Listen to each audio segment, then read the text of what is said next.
et je m'approche du chef de la bande, enfin de la chef de bande, la plus balèze. Celle de, je sais pas, 1m55, 45 kilos et de muscles et l'air méchant. Et en fait, je lui demande juste, ouais, qu'est-ce que tu veux dire? Pourquoi vous m'appelez comme ça? Et en fait, c'est pas, apparemment, pour eux, je ressemble à Justin Bieber.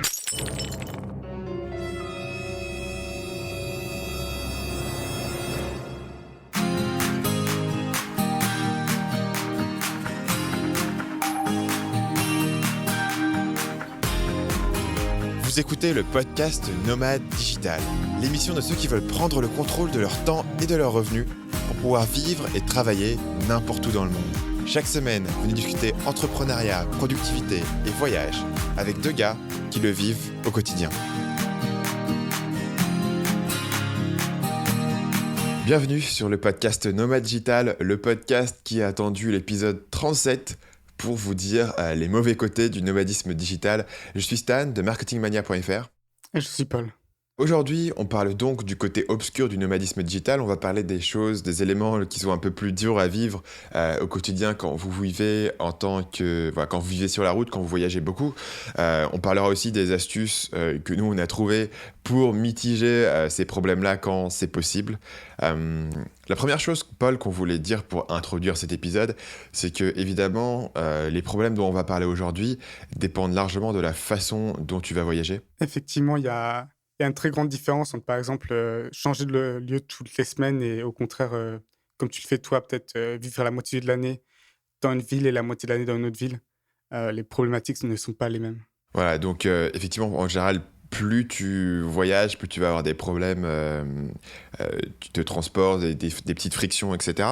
Est-ce que tu peux nous dire un petit peu comment tu as passé, disons l'année passée, là on est en septembre 2016 au moment où on enregistre, qu'est-ce qui s'est passé en 2016 pour toi? Bah, moi, j'avais l'impression que j'étais vachement en mode, un peu comme toi, tu sais, où je restais beaucoup, mais je me suis rendu compte que c'est pas du tout la vérité. Le lieu où je suis resté le plus longtemps, ça devait être, 1 mois et demi. Et sinon, le reste du temps, j'ai beaucoup voyagé. Je crois que j'ai fait 6 pays différents. J'ai dû faire, pas loin d'une dizaine de villes différentes. Donc en fait, j'ai beaucoup plus voyagé que je le pensais et sans doute plus que je le voulais vraiment. À chaque fois, je me suis un peu fait avoir, c'est le cas de beaucoup de nomades digitaux, mais en fait, une fois que vous restez à un endroit un peu trop longtemps, donc même 1 mois et demi, vous pensez vite à repartir, en fait. Et moi, je suis reparti peut-être un peu trop facilement, en négligeant un peu tous ces aspects dont on va discuter, qui font que, d'une certaine manière, je regrette de ne pas être resté un peu plus, longtemps aux mêmes endroits. Mais quelle est la sensation qui, toi, te pousse à reprendre un billet d'avion quand tu es quelque part? Généralement, c'est la sensation que je peux aller n'importe où, en fait. C'est l'idée, je pense que je me fais un petit peu un film dans mon cerveau où, en fait, tu te contrains toi-même à rester dans le même endroit pour un certain nombre de temps et là, tu te rends compte, en fait, je peux aller n'importe où. Aussi, ce qui se passe souvent, c'est que je loue, les appartements au mois, donc à la fin du mois, se pose toujours la question de ce que je fais. Est-ce que je renouvelle un nouveau mois ou est-ce qu'au contraire, est-ce que je pars autre part? Et en fait, sur un coup de tête, c'est assez facile de juste décider, voilà, je pars au Cambodge, je pars en Vietnam.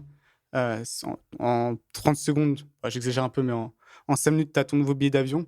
Hem, donc il y a un peu peut-être un peu une sorte de fuite en avant aussi, quoi, qui fait que j'ai sans doute voyagé plus que ce que j'aurais voulu.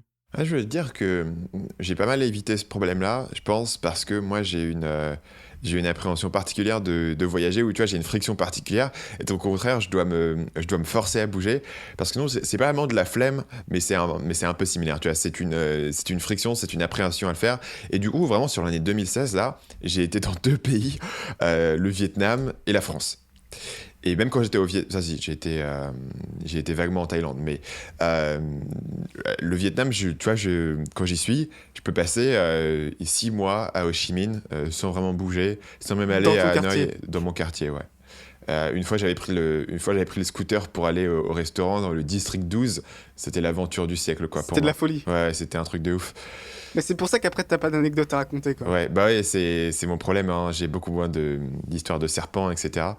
Euh, je voudrais qu'on commence par parler du premier objectif, du premier problème que tu avais mis en avant. Donc, on va citer différents problèmes et on citera à chaque fois comment est-ce qu'ils s'appliquent et comment est-ce que nous, on a pu les mitiger. Et je voudrais qu'on commence par parler du premier problème qui est l'attention. Donc, l'attention, ça peut être une bonne ou une mauvaise chose. C'est-à-dire que en tout cas, si tu es dans des pays asiatiques, tu es très différent du milieu qui t'entoure et clairement, tu sors du lot, quoi. Surtout si t'es un peu grand. Quand tu vas en boîte au Vietnam, enfin, moi, je fais 2 têtes de plus que tout le monde, quoi. C'est très bizarre de pouvoir voir les gens qui sont à l'autre bout de la boîte juste parce que tout le monde est beaucoup plus petit que toi. Donc, clairement, tu sors du lot. Parfois, ça peut être bien, parfois, ça peut être moins bien. Est-ce que tu peux nous dire un petit peu, toi, comment est-ce que tu as vécu ce fait d'être aussi différent de l'environnement qui t'entoure? Je pense que ça varie aussi beaucoup dans l'endroit où tu vas. Si tu vas à Hong Kong, clairement, personne n'a rien à foutre de toi. Ce sera comme si tu étais à Paris, Singapour, pareil. Et plus tu vas dans les endroits reculés où ils ont quasiment jamais vu de blanc, plus tu te feras remarquer. Moi, là où ça a été le plus intense, c'était clairement les Philippines, notamment parce que je suis allé dans des endroits où il n'y avait justement pas beaucoup de blancs. Et aux Philippines, ils ont un truc, c'est que ils t'appellent tous Hey Joe. Et en fait, ça vient de. Si vous allez aux Philippines, vous êtes blanc, vous allez forcément entendre ça, quoi. Et ça vient des marines américains et de G.I. Joe. C'est la figurine. Ce qui m'a toujours fait rigoler, mais j'ai réalisé récemment que c'était l'équivalent si les Asiatiques en France, tu disais Hey Naruto, tu vois. Tout le monde les interpellait en disant Hey Naruto. Comme quoi, c'est vraiment l'intention qui compte, parce que voilà, si t'as des mecs qui disent Hey Naruto à un Asiatique en France, ce sera pour provoquer, ce sera de façon méchante. Alors que là, toi, c'est pas méchant. Mais bref, donc t'as beaucoup de Hey Joe. Et j'entendais aussi un autre truc qui était genre Hey Ousted.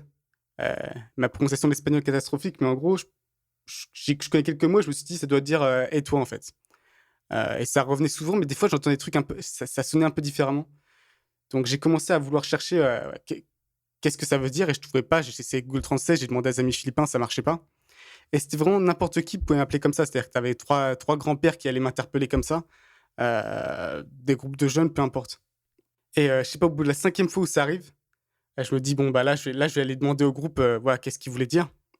Donc, tu vois, je me prépare un peu au combat, parce que si jamais en face, ça me dit, ça veut dire te faire enculer, sale fils de pute. Tu vois, il fallait Que tu que démontes le groupe de jeunes à toi tout seul, quoi. En mode, fallait que je défende mon honneur, c'est en ça, mode en fait. Denzel Washington, quoi. Ok, ouais, je comprends. En plus, j'étais clairement en infériorité numérique, parce qu'elles étaient 4. Donc, il fallait vraiment, Ah, elle, donc vraiment être prudent. c'était des petites grand-mères au bord de la route. Pas loin, ouais. Et du coup, j'en étais où? Donc, ouais, je prépare mon kick retourné et je m'approche du chef de la bande, enfin de la chef de bande, la plus balèze. Celle de, je sais pas, 1m55, 45 kilos et de muscles et l'air méchant. Et en fait, je lui demande juste, voilà, qu'est-ce que tu veux dire, qu'est-ce que vous voulez dire par pourquoi vous m'appelez comme ça? Et en fait, apparemment, pour eux, je ressemble à Justin Bieber. Et donc, je me prenais régulièrement des Hey Justin. Des fois, après, c'est arrivé plus tard, qui commençaient la chanson. Je sais pas pourquoi, ils aiment beaucoup la chanson Baby Baby Oh. Je sais pas si tu Ouais, connais. parce qu'elle a 59 milliards de vues. Et C'est pour ça, je pense. les Asiatiques, ils écoutent beaucoup cette chanson, ouais. Bah, en fait, en Asie, j'ai remarqué que Justin Bieber, il a pas la même réputation, quoi. Non, il a pas la En même Europe ou réputation, aux c'est ça. États-Unis, écouter Justin Bieber, si t'as plus de 15 ans, c'est un peu la honte. Mais en Asie, c'est totalement acceptable. Bah, même maintenant, je pense avec les nouvelles chansons qu'il fait, c'est un peu, ça part un peu, quoi. Mais ouais, effectivement, enfin, Justin Bieber ou One Direction, c'est des superstars. C'est hallucinant. Effectivement, ça couvre un âge beaucoup plus grand. C'est-à-dire que tu as des filles jusqu'à 30 ans qui vont être fans de Justin Bieber ou One Direction, ce qui est moins le cas en France, par exemple. Euh, donc, ouais, d'ailleurs, est-ce que toi, justement, tu as des célébrités comme ça à quelles on t'a comparé? Parce que ça, c'est hallucinant en Asie. Alors, généralement, c'est plutôt flatteur parce que les célébrités, que ce soit chanteurs ou acteurs, ils sont plutôt beaux gosses. Mais des fois, tu as des comparaisons, tu sais, tu te dis, mais je vois pas comment tu vois le lien, quoi. Est-ce que tu en as comme ça, toi?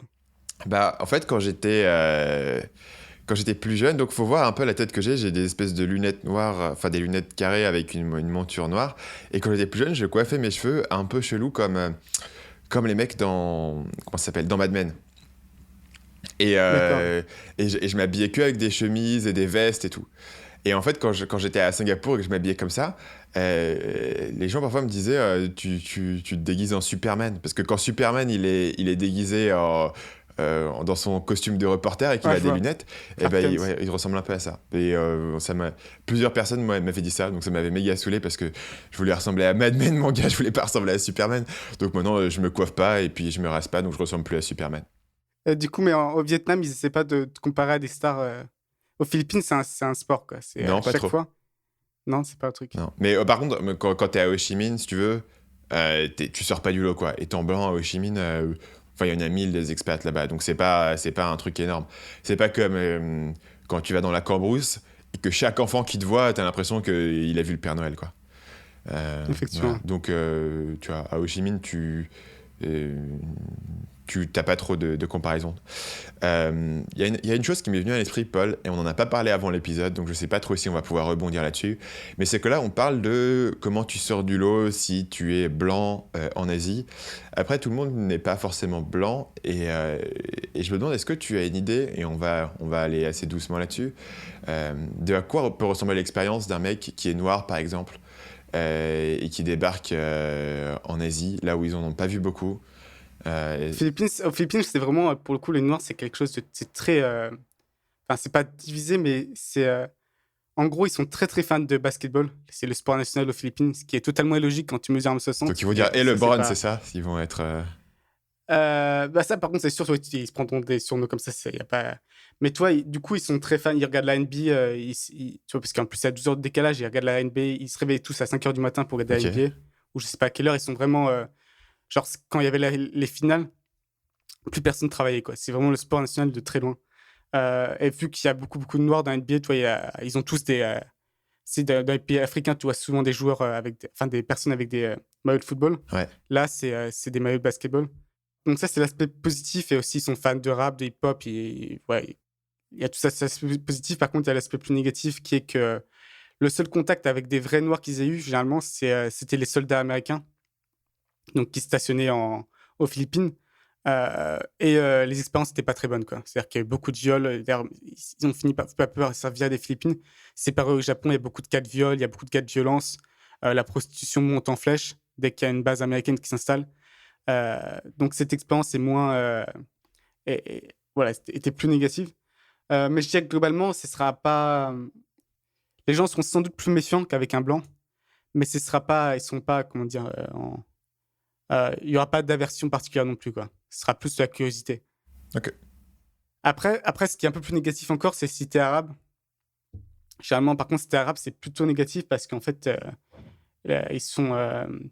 Je pense que tu le sais, il y a beaucoup, beaucoup de Philippins qui travaillent à Arabie Saoudite, Qatar, Koweït, et ils sont maltraités.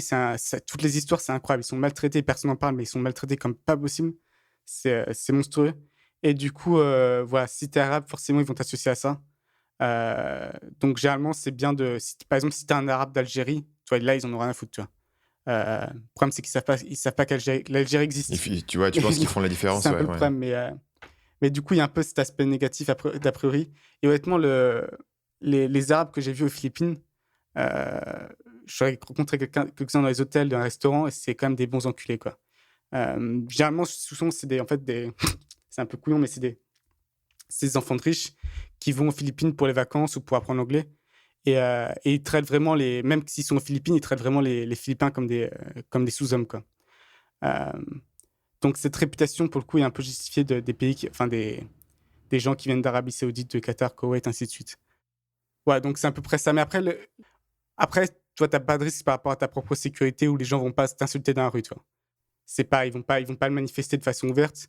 Euh, mais même, à vrai dire, même si t'es blanc, il y a certaines personnes qui vont pas t'apprécier non plus pour ça, quoi. Parce qu'ils considéreront que toi, t'as un statut privilégié, que c'est injuste, ce qui est assez logique, quoi. Ce qui est le cas d'ailleurs, Moi, de j'ai façon toujours très été étonnante. surpris Hein. que même les blancs soient aussi acceptés aux Philippines parce que souvent, ils arrivent, ils prennent les Ou mec, meilleurs. ou au Vietnam, quoi. La guerre du Vietnam, c'était il y a pas si longtemps que ça, tu vois. Que les mecs t'accueillent grand ouvert alors que tu les as colonisés et qu'après t'as fait une guerre horrible dans leur pays où t'as balancé du napalm sur tout le monde.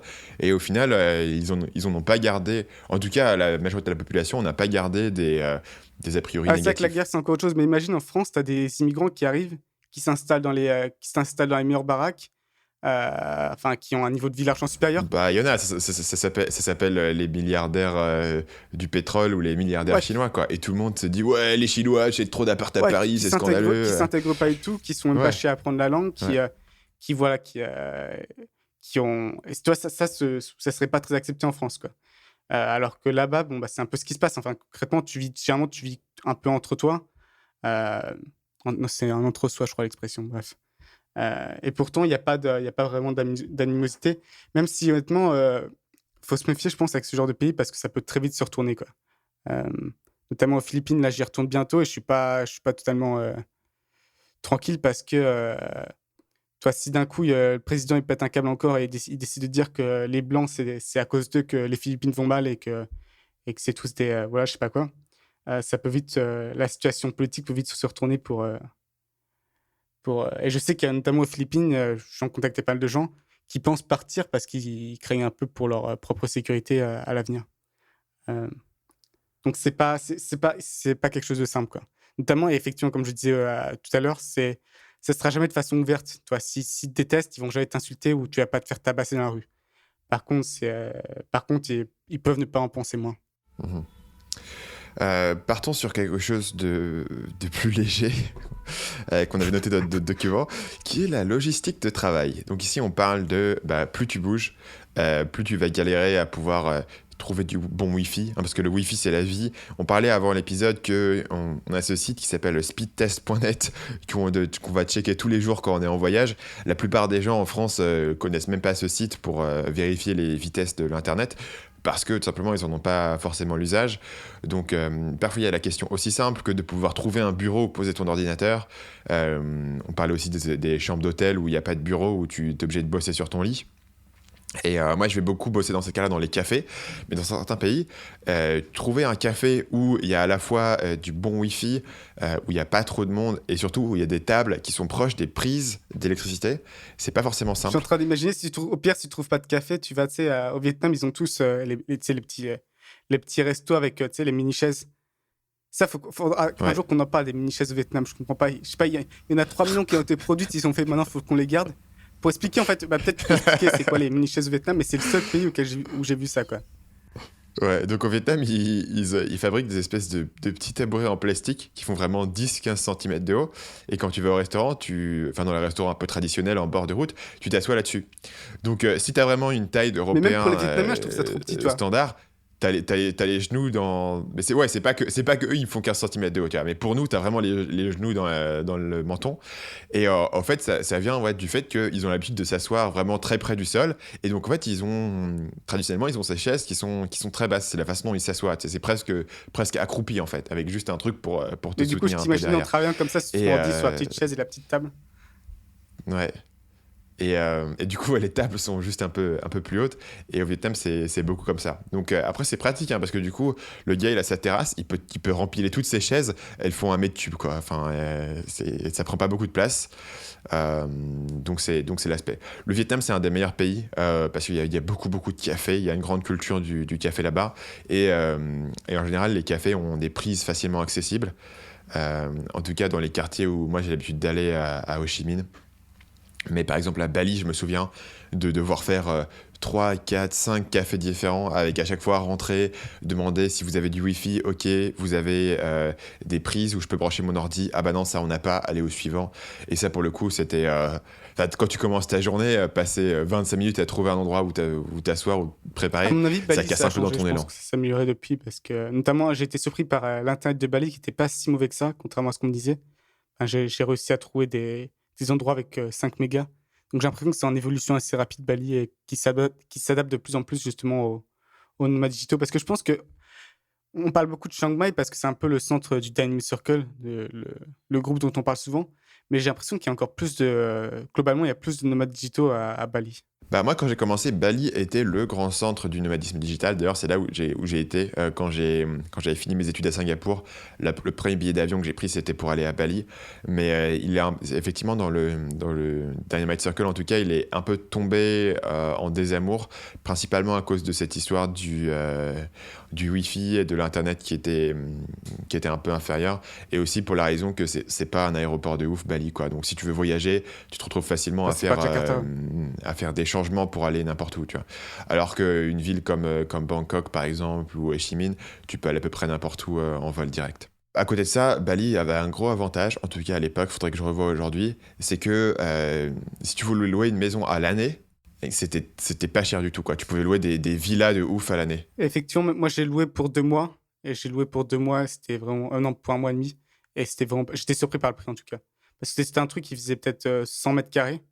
Il y avait 2 chambres. Et je trouve, en fait, c'était. En plus, c'était à haute saison, donc je trouvais rien. Donc j'ai sûrement dû payer le prix fort. Et j'ai payé, de mémoire, j'ai payé 1 000 euros. Donc un truc 2 chambres, 100 mètres carrés, piscine privée. Enfin, tout équipé.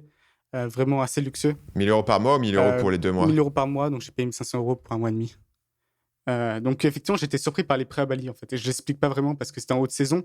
Je galérais à en trouver une villa parce qu'elle était toute prise. Donc c'est pour ça que j'ai pris un truc avec 2 chambres. Et pourtant, le prix me paraissait encore très correct. Effectivement. Donc, on revient sur l'histoire de la logistique de travail. Une solution qui est évidente si tu restes un peu plus longtemps quelque part, c'est de voir ce qui existe en tant que coworking. Donc, maintenant que tu as une population de nomades digitaux qui est de plus en plus présente dans ces différents pays, bah, tu as des entrepreneurs locaux qui vont créer des coworking qui permettent voilà, d'aller bosser là-bas. Donc, au général, l'avantage d'un coworking, c'est que tu as tout ce qu'il te faut. Euh, le désavantage, c'est parfois ils ont des horaires un peu chiantes d'ouverture. Il y avait des coworking à Ho Chi Minh qui étaient assez populaires, mais qui fermaient à 19h, il me semble. Et franchement, 19h pour moi, c'est trop tôt, quoi. Ça veut dire que si t'es pas à ton bureau avant 10h du mat, tu pourras pas finir ta journée, quoi. Enfin, ça apporte des contraintes supplémentaires. Mais par contre, un coworking qui est ouvert 24h sur 24, c'est le pur bonheur, quoi. Pouvoir rester là-bas jusqu'à 3h du mat. Je pense que ça dépend des gens. Moi, j'arrive pas à me concentrer en coworking, alors que je sais pour d'autres personnes, c'est au contraire, ça aide beaucoup à se concentrer et à se dynamiser.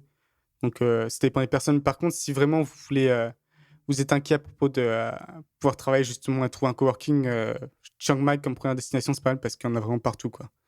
Des cafés, des coworking, il y en a à la peine. Toi, du coup, t'es quelqu'un qui t'arrive pas à te concentrer en coworking. Pourquoi? Parce qu'il y a des gens qui passent autour de toi, c'est ça? Ouais, ça me distrait vachement en fait. En fait, du coup, dès que je lève le regard et que je vois toutes ces activités autour de moi, tu vois, je vais un peu me perdre à regarder l'activité au lieu de me concentrer sur ce que je fais. Et moi, il faut vraiment rien autour de moi, quoi.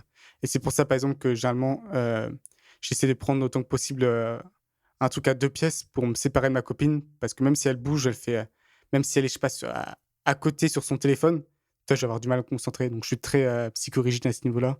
Et un coworking, ça pourrait pas marcher. J'ai essayé, pourtant, je me suis un peu forcé. Mais moi, c'était le contraire. Ma productivité tombait en flèche. Tu travailles avec ou sur musique? Euh, Généralement, j'écoute de la musique, mais je le mets en replay et j'écoute vraiment n'importe quelle musique en fait. Donc Euh, Justin Bieber, c'est ce que tu me mais dis. Baby. tu rigoles, C'est mais toi, en j'écoute fait, Justin les Bieber. 59 Mais non, milliards mais d'écoutes sur Baby, c'est toi? tu sais pourquoi je me suis stoppé quand tu m'as demandé ça en rigolant? C'est parce que du coup, j'ai ouvert mon Spotify pour regarder ce que j'avais. Et là, tu connais Tragédie. Ouais, ouais. Le Sexy groupe euh, français des années 90. Ouais, 2000. Tragédie avec Ok. les 2 mecs. Et là, je me rends compte que toi, le dernier truc que j'ai écouté en boucle, c'est ça. Donc vraiment, peu importe la musique, qu'elle soit bonne ou pas, c'est vraiment, ça fait partie du truc d'isolation, quoi. Même si maintenant, j'écoute surtout des podcasts, j'essaie de transitionner vers ça. Mais sinon, moi, Et du coup, j'ai toujours du son, quoi. t'arrives pas à bosser dans un coworking parce que les mecs autour de toi marchent, mais t'arrives à écouter un podcast où les gens te parlent d'un truc pendant que tu bosses. Euh, Honnêtement, ça dépend de l'activité que je fais. Je pense que c'est pareil pour toi. C'est que si tu fais un truc qui demande vraiment beaucoup de concentration, je vais mettre de la musique parce que de toute façon, j'arriverai pas à me concentrer sur le podcast en même temps. Par contre, si c'est un truc un peu con, un peu débile, genre, je sais pas, faire les comptes ou un truc comme ça, là, je peux écouter un podcast en même temps que je fais l'activité. Euh, mais moi, je pense que c'est surtout visuel, en fait. S'il y a de l'activité visuelle autour de moi, ça me dérange. Moi, c'est drôle, parce que moi, ça me pose aucun problème, dans le sens où quand je vais au coworking, c'est pas genre, je vais pas pour networker et tout, tu vois, c'est juste pour avoir un endroit séparé de ma maison où je bosse. Parce que j'aime pas bosser chez moi. Je trouve que tu vois, ça me met pas de barrière entre les deux. Et du coup, je me retrouve dans une situation où je sais jamais si je suis censé bosser, si je suis censé faire un break, etc. Donc j'aime bien avoir un endroit séparé où je peux aller. Idéalement, pour moi, la distance idéale, c'est à peu près 15 minutes de marche. Si c'est trop proche, je finis par faire le tour plusieurs fois du pâté de maison pour me faire un plus long buffer entre les deux, tu vois, une mémoire tampon entre les deux. J'imagine le commerçant qui te voit passer 3 fois au même endroit, qui se pose des questions. Ah, mais les commerçants autour de chez moi, ils osent pas me parler, ils se disent ce mec il est trop chelou, quoi, il fait que tourner. Surtout à Ho Chi Minh, je sais pas pourquoi, mais à Ho Chi Minh, j'ai pris l'habitude vraiment de marcher autour du pâté de maison, et littéralement. Et donc en fait, tu peux voir marcher, et le mec il se dit mais ce mec là il tourne en rond avec le regard dans le vide pendant 40 minutes chaque soir. Ça n'a aucun sens. Ouais, donc du coup les mecs ils m'embêtent pas, tu vois. C'est pour ça que les gens J'espère qu'il m'interpellent plus dans mon va pas quartier. nous bomber, nous. C'est ce truc Ouais. qui fait, quoi. La dernière chose dont on voulait parler, c'était la petite anecdote des chambres d'hôtel. Donc, parfois, quand tu prends une chambre d'hôtel, t'as pas toujours toutes les aménités dont tu as besoin Effectivement, en termes de boulot. notamment du bureau qui est pas là, t'obligé à travailler dans le lit, ce qui est pas très bon, parce que tu différencies vraiment pas les 2 entre des temps de travail. Et tu as aussi un truc que je comprends pas, comment ça peut exister encore en 2016, c'est les trucs où ils ont pas de prise dans la chambre. Ça m'est récemment arrivé à Bali où la seule prise était dans la salle de bain et heu et le problème, c'est que le câble allait pas jusqu'au lit. Donc je me suis retrouvé à travailler sur les toilettes. Hem, donc j'ai passé vraiment, je pense une vingtaine d'heures, assis sur le truc des toilettes pour travailler et il y a rien de mieux pour te sentir comme un vrai entrepreneur, quoi. Là, tu vraiment au top. Hem, Dans ton autobiographie, tu mettras cette anecdote pour montrer que je viens de rien et pour que montrer comment t'es parti de c'est rien, ça. ouais. J'ai pris un hôtel de luxe à Bali et j'ai dû travailler sur les chiottes. C'était je mais du suis, coup, je suis un c'était hustler. pas si horrible que ça. J'ai pris un petit coussin, toi, je l'ai posé sur les chiottes et je m'assieds dessus comme ça. Donc c'était pas la fin du monde, mais c'était le genre de truc, ouais, c'est marrant 2 secondes, mais après, tu aimerais bien avoir un vrai bureau, pour travailler. Ouais, je sais pas trop comment c'est compréhensible ça, parce que autant tout le monde ne bosse pas dans sa chambre, autant Je tout le comprends monde a pas un honnêtement, ordi, c'est un un peu, téléphone à brancher. hallucinant. Tu penses peut-être qu'ils essayent d'économiser l'électricité en Non, se bah non, ça disant prend on va pas leur enfin, mettre de charger un prise. téléphone ou même un ordi, ça prend que dalle en électricité, quoi, je pense. Ouais, je Non, sais c'est pas. des trucs où, pourtant c'était tu vois, c'était pas un vieux truc et je pense qu'il avait pas plus de 15 ans et ça me fait halluciner qu'ils aient pas on a vraiment regardé partout, tu vois? En disant: «C'est pas possible, Ouais. ça doit être quelque part». Mais, non, la seule prise, c'était tu sais, c'était la prise pour se raser, quoi, parce que c'est le truc le plus important au monde. Ouais. Hem, mais je me l'explique pas honnêtement. Je pense que c'est juste mal conçu, hein. Parfois, tu vas dans un endroit et tu t'aperçois que la façon dont les prises ou dans les interrupteurs sont mis, c'est vraiment bizarre et c'est probablement un truc où l'installation électrique a été mal conçue, où ils ont pas voulu passer des fils jusque dans la chambre. Tu vois, une C'est comme connerie. encore les des fois, tu as les hôtels même plutôt haut de gamme où encore ils ont même pas internet dans la chambre, ils ont seulement internet dans les lieux communs, tu sais? Là, tu es là aussi, en 2016, internet dans la chambre, c'est un peu un must. Effectivement. L'élément suivant dont vous voulez parler, c'est les coûts cachés du déplacement.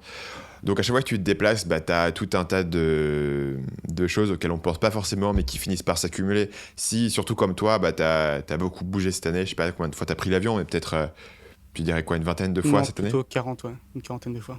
40, ouais. Donc ça commence à s'additionner si à chaque fois tu dois aller à l'aéroport. Le premier étant pour moi vraiment l'énergie. Pour une certaine raison, mais voyager, moi, me fatigue beaucoup. Parce que je suis toujours, je me dis putain, est-ce que je vais manquer mon avion? Est-ce que je suis au bon aéroport? Quelle porte il faut aller? Par exemple, attendre la porte d'un avion, tu vois, c'est un truc le plus con au monde, mais quand la porte n'est pas encore annoncée, moi je vais checker le panneau tous les quarts d'heure en me disant l'avion va partir sans moi. Non, par contre, l'avantage, c'est, honnêtement, je pense que soit les dernières années, j'ai dû prendre l'avion une centaine de fois et maintenant, je suis plus détente par rapport à ça. Mais c'est sûr que tu as toujours, d'abord, il faut que tu fasses la queue, toi, faut que tu fasses la queue pour récupérer tes billets. Ensuite, il faut que tu fasses la queue pour passer au contrôle de sécurité. C'est toujours un truc et à chaque fois, tu te demandes, si tu as pas pris beaucoup d'avance, est-ce que je vais l'avoir? Et donc pendant, peut-être 1 heure et demie ou 2 heures, même si tu arrives 2 heures à l'avance, pendant 2 heures, tu es un peu en stress, en étant inquiet que tu auras peut-être pas ton avion et que peut-être qu'il sera retardé, peut-être que ton vol suivant, du coup, sera pas bon. C'est une source de stress de façon générale, ouais. Et mine de rien, de nos jours, même un vol d'une heure et demie en Asie, qui en soi est pas très long, te bouffe au minimum une demi-journée et probablement une journée Ouais, entière. clairement, ouais. Juste de transport, quoi, d'aller à l'aéroport, etc. Il y a aussi l'élément de devoir tout le temps planifier, quoi. Trouver un logement, analyser tous les paramètres, est-ce que c'est le bon endroit, etc. Ça, c'est aussi quelque chose qui pompe une énergie créative ou en tout cas une énergie de décision qui est la même énergie qui est utilisée pour prendre les décisions importantes dans ton Je pense que business. rien que le fait d'être dans un environnement inconnu constamment, c'est aussi assez taxant. Hem, ouais, tu découvres toujours de nouvelles choses, tu parles toujours à de nouvelles personnes, Voilà. et ça peut vite, ouais, enfin, en tout cas, ça peut vite devenir fatigant. Donc ouais, donc on a dit, en gros, ça prend de l'énergie, première chose. Ça prend du temps. Hem, ça, je pense que enfin, tous les petits transports à la con d'un l'un à l'autre, à chaque fois que par exemple, un truc tout con, mais généralement, si tu arrives trop tôt pour une chambre d'hôtel, tu vas devoir attendre, tu vois? Il y a plein de trucs comme ça. Il y a le stress aussi que ça peut engendrer, qui peut aussi, voilà, t'empêcher de dormir, te fatiguer. Moi, il y a un dernier truc que je rajouterais, c'est la maladie. En fait, je me suis rendu compte que généralement, après avoir voyagé, je tombe facilement malade et ça, il y a rien de pire pour la productivité parce que du coup, enfin, je peux perdre 2 semaines de productivité parce que je suis malade et que j'arrive pas à travailler correctement. Hem, Donc c'est un peu tout ça qui fait que si vraiment votre priorité, comme moi, c'est vraiment d'être productif, c'est-à-dire que si quand vous êtes productif, vous êtes content. Quand vous l'êtes pas, vous n'êtes pas content. Faut peut-être voyager plutôt mollo. Ouais, d'ailleurs, moi, c'est la décision que j'ai fini par prendre à ce niveau-là. Élément suivant, bon, on a parlé des coûts cachés. On va rapidement mentionner les coûts qui ne sont pas cachés. Donc, on a parfois dit dans ce podcast que être nomade digital, tu peux vivre pour moins cher qu'en fait tu pourrais vivre en France. Faut être honnête que ça, c'est uniquement vrai si tu restes relativement stable quelque part. C'est vrai que si tu restes stable dans une ville là-bas et que tu loues ton appart au mois ou pour 3 mois et que tu minimises tes déplacements, tu peux vivre pour pas cher. Mais dès que tu bouges, surtout si tu bouges sur le court terme, tu bénéficies pas des économies de coûts que tu as en restant stable. Et du coup, tu payes les prix touristiques. Et moi, ça a été vraiment une expérience. Donc, du coup, j'ai vraiment les deux parce que voilà, ma copine calcule tous les coûts. Et entre les mois où on reste au même endroit et les mois où on voyage, ça va du simple au quadruple, quoi. Il y a une différence monstrueuse. Et il y a vraiment plein de raisons. Il y a le fait que les hôtels, effectivement, coûtent beaucoup plus cher que si tu loues un appartement. Généralement, tu payes facilement le double. Tu as tous les transports aussi. Donc, tu as bien sûr l'avion, mais ensuite les taxis d'un aéroport à l'autre. Les taxis pas d'un aéroport à l'autre, ça fonctionne pas, ça. Le Ouais, taxi c'est pour ça, rentrer ouais. de l'aéroport ou voilà, pour aller à l'aéroport. Le mec, il paye. C'est un Taxi volant, le mec quoi. qui va à l'aéroport, il prend un taxi pour aller à l'autre aéroport, quoi. Et du coup, donc tu as ça, tu as aussi les changements de. Enfin, si tu changes d'hôtel ou si tu changes de ville, enfin, tu prends un taxi ou je sais pas quoi. Donc les transports, c'est vraiment important. Il y a le fait aussi que quand tu restes dans un endroit pendant 3 jours, il faut absolument que tu fasses les activités de cet endroit parce que tu vois, tu es limité dans le temps. Ce qui fait que tu vas faire. Ce qui est sympa parce que tu fais plus de trucs en un temps plus court. Mais tout ce qui est, par exemple, je sais pas, aller visiter des îles où il y a quoi à faire. Enfin, je sais pas. Ou je sais pas, aller visiter des temples. Non, temple, c'est gratuit, c'est pas un bon exemple. Euh, Ouais, faire le Aller truc faire du des kayak, éléphants à Chiang les éléphants, Mai, voilà. faire du Ça coûte de kitesurf. l'argent, quoi. Et généralement, vu que c'est des trucs de touristes, toi, tu payes quasiment pareil en France qu'en Thaïlande pour ce genre de truc, quoi. Alors que si tu habites quelque part, comme moi j'habite à Ho Chi Minh, tu ne fais rien de Et d'économie, du touristique. coup. Euh, ouais, mais genre, franchement, c'est drôle parce que le jour même où tu arrives dans une ville en te disant je vais rester 3 mois, c'est bon, t'es un local, quoi. Donc tu snobs le musée, tu y vas pas, le super truc touristique, il y a des tunnels à Ho Chi Minh où tu peux aller voir les Viet Cong, etc. Mais t'es Tu y jamais vas allé ou pas t'es parce que déjà allé une fois? t'es local. Oh, Non, mais j'y suis t'es jamais honteux, allé. quoi. Je me dirais, ouais, j'aurais toujours le temps d'y aller plus tard, quoi. Et le dernier truc, ouais, Mais le truc que du coup, tu dernier n'y truc vas que pas. j'ajouterais, c'était Ouais. peut-être la nourriture. Notamment parce que généralement, si t'es fatigué, toi, t'as pas envie déjà de cuisiner chez toi, ou même d'aller toi, chercher un restaurant pas cher, surtout si t'es dans une zone touristique et tu vas juste aller au restaurant qui te paraît le plus sympa. En plus, t'as l'impression d'être en vacances, tu vois, donc pouvoir te permettre d'aller dans un restaurant plus cher et donc ton budget de nourriture, généralement, va monter aussi en flèche. Donc tout ça combiné fait que moi, effectivement, moi, ça va du simple au quadruple en termes de coût. Euh, donc c'est aussi une des raisons pour laquelle je suis plus maintenant dans l'optique de rester un peu au même endroit. Euh, Parce qu'au final, je me rends compte que je paye 4 fois plus cher et que je suis pas tellement plus content. En fait, cette histoire de coûts, effectivement, tu es dans une situation où tes coûts vont augmenter de façon linéaire avec la fréquence de déplacement, dans le sens où il y a des gens qui peuvent, tu les vois pas mal en Thaïlande par exemple, qui peuvent aller en Thaïlande et vivre là-bas pendant des années et avoir des coûts qui sont très minimes. euh, Parce qu'ils vivent totalement local. Mais plus tu vas te déplacer fréquemment, donc si tu te déplaces vraiment toutes les semaines, tu vas payer des prix de touriste. Et voilà, aller en vacances en Thaïlande, c'est pas non plus donné. Les hôtels coûtent assez cher. T'as dit 2 fois plus. Moi, souvent, je dirais plus 3 ou 4 fois plus qu'un appart que tu prends pour plusieurs mois. Bah, si tu prends Chiang Mai comme exemple, tu peux payer 500 euros pour un bon appart, qui est plus grand qu'une chambre d'hôtel, mais bon, t'as pas peut-être certains services. Vas-y, je m'en sors pas. Mais un Euh, hôtel équivalent va te coûter 50 euros la nuit. Elle va coûter plutôt 50 euros la nuit, donc c'est presque le triple, ouais. Enfin, c'est même exactement le triple. Euh, donc, et c'est pareil partout. C'est-à-dire que globalement, c'est quand même pas cher les hôtels à Chiang Mai, mais généralement, si les hôtels d'un endroit sont pas chers, les apparts sont 3 fois moins chers. Ouais. L'autre élément dont on voulait parler, c'est que récemment, on a fait un épisode sur les habitudes et comment construire de bonnes habitudes et comment les garder, nous, les habitudes qu'on a pu garder ou non. Et clairement, les habitudes, c'est quelque chose qui vont prendre un coup quand tu es mobile, donc quand tu te déplaces.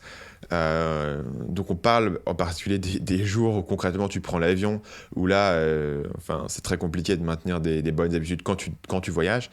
Mais après, toute interruption dans ta routine, en fait, peut se perpétuer. Ça peut être dur de revenir dessus une fois que tu l'as interrompu.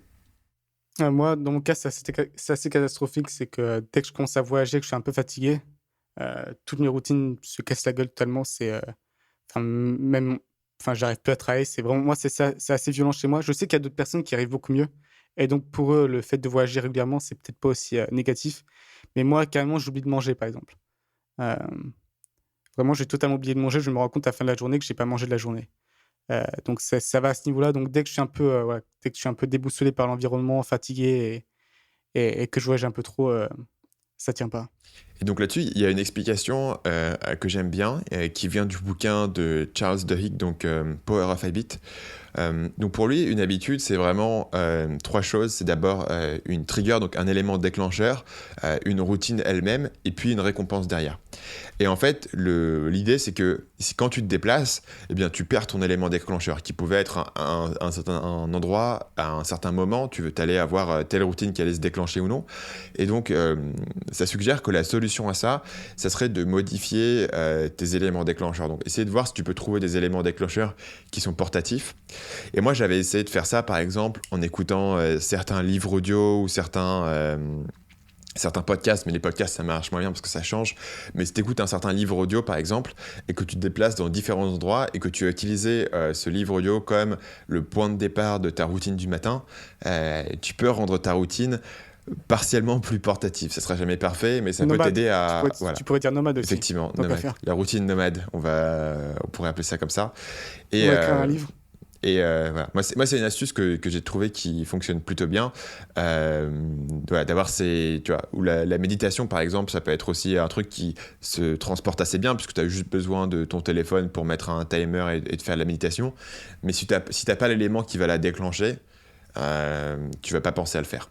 Mais et pour revenir un peu, je pense, avec ce qu'on avait dit aussi effectivement, dans les coups cachés, je pense qu'il y a pas de meilleur exemple que la fatigue décisionnelle existe qu'en fait le voyage.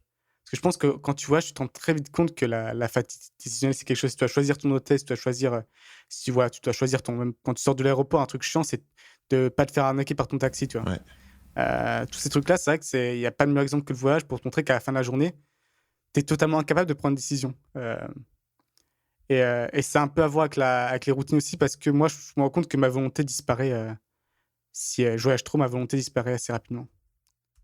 Un autre élément dont on voulait parler à côté de ça, c'est la question des contraintes volontaires et de savoir si le fait de te contraindre à un endroit, de te réduire quelque part, ne te permet pas justement de libérer une part de cerveau où tu n'es pas tout le temps en train de penser où est-ce que tu pourrais aller, aux autres options, etc.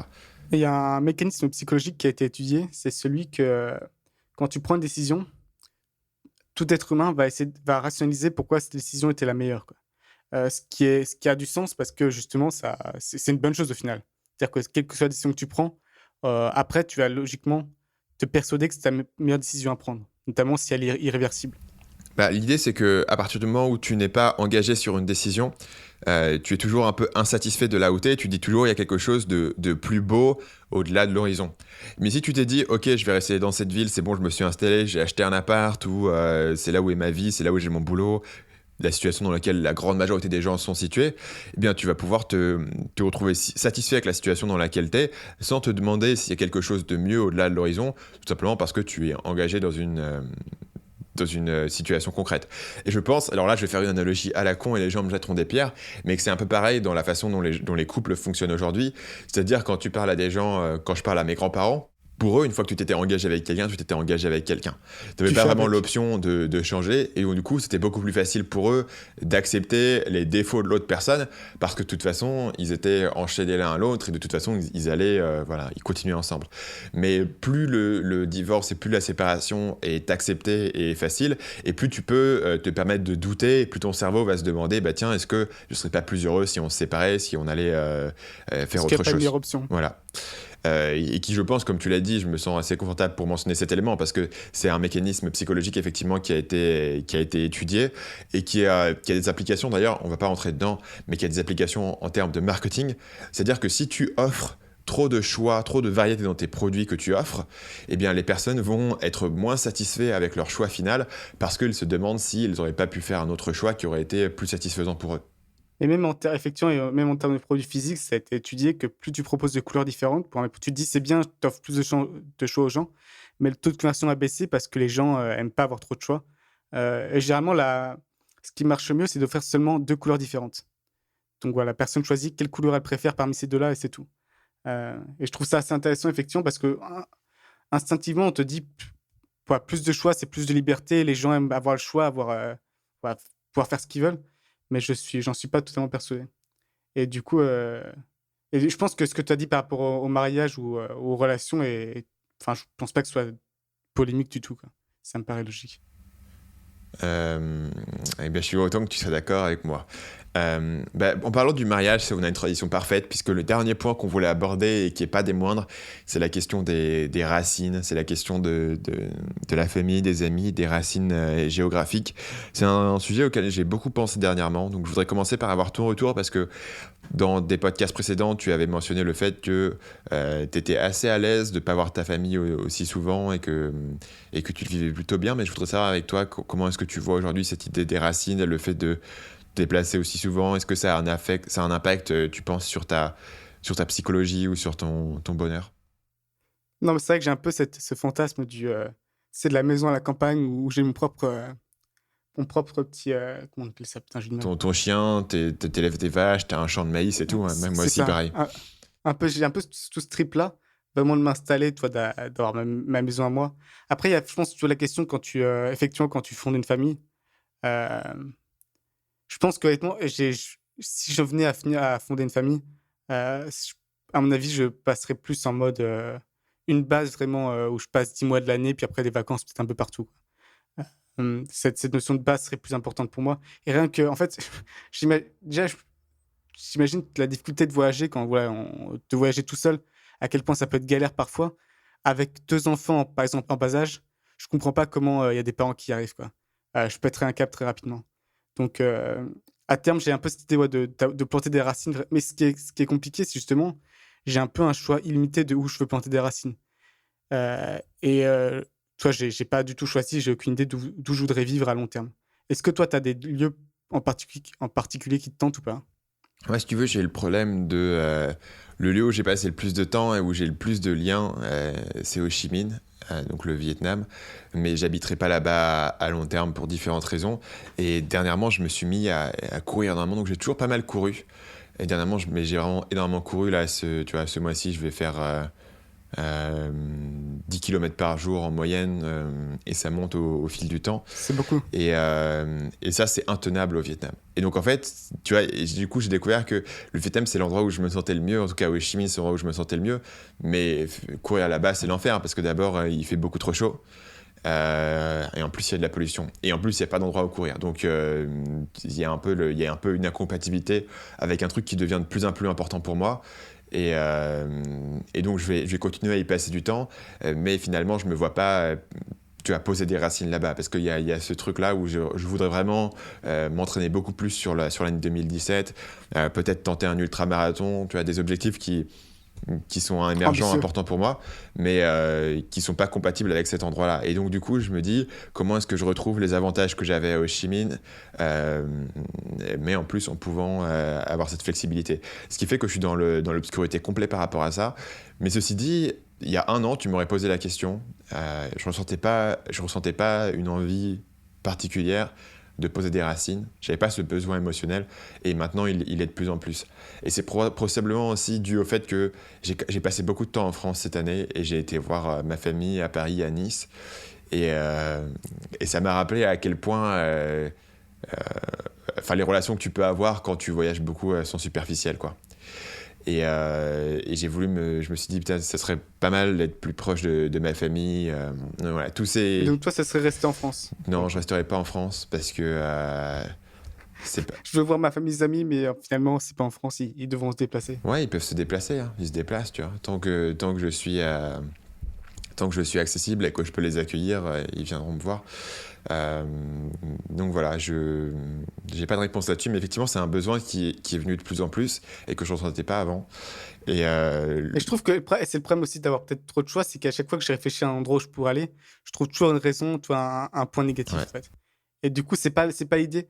Oh, il y a plein de pays, je veux aller dans tous ces pays dans le monde. Pour moi, ils seraient tous géniaux. C'est qu'en fait, j'ai pas un pays où je me dis, ouais, ce pays, ce serait le pays parfait, quoi. Donc, c'est un peu à ce niveau-là que ça bloque. Effectivement. Et tu as parlé tout à l'heure de passer 10 mois dans une base. Et en fait, de plus en plus, si tu vois les gens dans la communauté des nomades digitaux qui ont quelques années de plus que nous, qui approchent de la trentaine ou qui ont passé la trentaine, la plupart d'entre eux ont atteint une situation de toute façon financière où ils peuvent se le permettre. Et donc, ils vont en général avoir une base où ils vont passer 9 mois dans l'année et passer environ 3 mois à voyager dans différents pays. Et apparemment, le chiffre de 9 mois dans une base, 3 mois à voyager, c'est un chiffre assez stable qui est partagé par pas mal de monde et qui permet à la fois de continuer à voir des choses, de ne pas être complètement enfermé, et à la fois de pouvoir vraiment avoir ses racines, avoir cette stabilité et avoir cette productivité au cœur de ton activité, quoi. Et c'est probablement vers là que je me dirige, tu vois, sur du moyen terme. Il me reste à retomber amoureux d'un endroit où je pourrais vraiment me voir poser des investissements et des racines qui convient à tous ces critères. L'autre élément, c'est que tu vois, j'ai un peu ce double tranchant, que d'un côté, j'ai envie des endroits assez tranquilles où je peux courir, où je peux faire un peu mes trucs, mais d'un autre côté, j'aime bien avoir des gens autour de moi qui sont des entrepreneurs, tu vois, donc c'est un peu... j'ai un peu une contradiction de ce point-là. Moi, à ce niveau-là, on en a déjà parlé, j'ai pas trop de contradictions, j'aimerais bien un coin un peu perdu. Bref, coin perdu, mais je dis ça, mais toi, j'aimerais bien qu'il y ait par exemple un supermarché à moins de 20 minutes en voiture, tu vois. Donc, c'est un peu, un peu isolé, mais pas trop non plus. Mais ce qui est étonnant, c'est que si ton seul critère, c'est d'avoir un coin perdu avec un bon internet où tu peux avoir ton setup, ça devrait pas être dur à trouver pour toi. Après, je dis ça, mais en même temps, par exemple, tu vois, j'aurais du mal à vivre en Thaïlande ou aux Philippines, tu vois. C'est quand même trop... j'aurais du mal. Donc après, j'ai pas de vision claire là-dessus. Après, c'est encore une fois, c'est quand tu te projettes un peu comme ça, tu te crées un peu ta propre idée dans la tête qui peut être très différent de la réalité. Et c'est exactement ce qui se passe pour le voyage. Pour le voyage, je pense qu'on a tous cette idée assez romantique dans la tête. Et après, les réalités du voyage, le voyage, c'est quand même sympa, mais ça entraîne certains sacrifices. Je pense notamment, par exemple, le fait que les gens partent en voyage quand ils sont en vacances, tu vois. Ils associent un peu les deux ensemble, ce qui fait que c'est deux choses positives ensemble, donc ça fait une chose vraiment très positive. Mais si ton quotidien devient le voyage, ça perd assez rapidement de son charme. Et après, je dis ça, mais il y a des gens, c'est des globetrotters, ils bougent tout le temps, ils sont vachement heureux, donc ça dépend vraiment des personnes. Effectivement, je pense qu'on est tous les deux pas trop dans ce mode. On a en tout cas cette pulsion sédentaire qu'effectivement certaines personnes ne semblent pas avoir. Je pense aussi que quand tu es entrepreneur et que tu privilégies ta productivité, il y a un moment où tu commences à calculer le coût que ta mobilité impacte à tes objectifs, quoi. Et aussi, nous, on a des travaux. Non, des travails. Je sais pas. Des emplois. Ouais, on a des jobs. Merci l'anglais, quoi. Ils nous font pas chier avec des trucs comme ça, quoi. C'est vrai. Donc, ils ont des jobs. On a des jobs où toi, c'est pas très, très créatif, quoi. Je me rappelle quand Antoine Blanche-Maison, qui était passé sur le podcast, lui avait dit qu'au contraire, quand il voyageait tout le temps, c'était un gain de créativité énorme. Donc, lui, pour son business, ça l'aidait, en fait. Mais je pense que c'était un job plus, on va dire, organisationnel. Plus un peu des systèmes, ainsi de suite. T'as pas vraiment besoin de créativité. Par contre, le seul truc que je dirais, c'est que généralement, les grands trips comme ça, où tu pars en avion et tout, et tu te mets des podcasts, et t'écoutes des podcasts pendant toute la journée, ou je sais pas, tu lis pendant toute la journée, généralement, ça peut quand même donner des idées, quoi. Parce que, en fait, l'avion et, on va dire, les aéroports, c'est le seul endroit qui m'empêche de travailler. Donc, je prends un peu une retraite forcée pendant ces quelques heures. Donc, généralement, c'est un peu le bémol que je mettrais là-dessus. J'ai souvent, après être arrivé, j'ai des bonnes idées. Sur ce, on va passer à notre section lifestyle.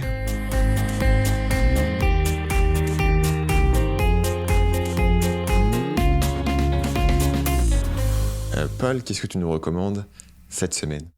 Moi, ma recommandation, c'est voilà, vous arrivez à l'aéroport, vous venez d'atterrir, vous arrivez au terminal, et là, vous voyez le mec qui vend des cartes SIM.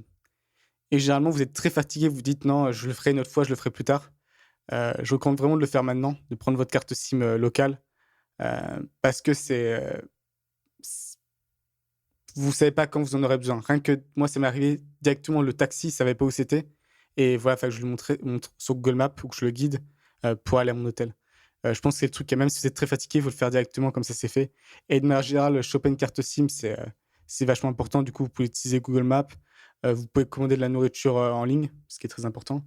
Hem, voilà, on pourrait penser que voilà, le Wi-Fi dans les hôtels, ça suffit, mais généralement une carte SIM est très utile. Heu, donc c'est pas une recommandation révolutionnaire, je pense que la plupart des gens se sont doutés, mais moi j'avais tendance à avoir un peu la flemme là-dessus, et je l'ai regretté plusieurs fois, donc maintenant, je fais gaffe de prendre, une carte SIM dès que j'arrive. Et ça te dérange pas de payer beaucoup plus cher pour l'avoir à l'aéroport vis-à-vis l'avoir dans une boutique après? Après, beaucoup plus cher, c'est si c'est payé, 10 €, enfin, Ouais, c'est ça, hein, 10 ouais. € au lieu de 8, c'est un peu pareil, tu sais, quand tu te fais arnaquer, pareil pour par exemple, pour les taxis, si tu dois payer, par exemple, pour un trajet de 30 minutes de l'aéroport à ton hôtel, si tu dois payer, 10 € au lieu de 5 €, est-ce que c'est vraiment grave? Je sais pas. Enfin, quand même, au Vietnam, je me souviens qu'ils vendent des cartes SIM de touristes à l'aéroport qui durent une semaine, qui coûtent genre 20 €. Alors que Ah, de toute façon, ça, ton tu peux te abonnement renseigner à l'avance. pour le Je mois, pense que ils te disent, bon, après, on s'en fout. tu peux te renseigner avant de Ouais. partir sur Google pour regarder, voilà, quelle compagnie choisir, quelle carte SIM prendre, ainsi de suite. Paul, est-ce que tu es un utilisateur de Twitter? Bah, on a déjà parlé, je vais sur Twitter de temps en temps quand je procrastine, mais sinon, non, je poste pas beaucoup. Eh ben, il fut un temps où moi j'aimais bien aller sur Twitter pour trouver des articles à lire ou pour trouver des news intéressantes.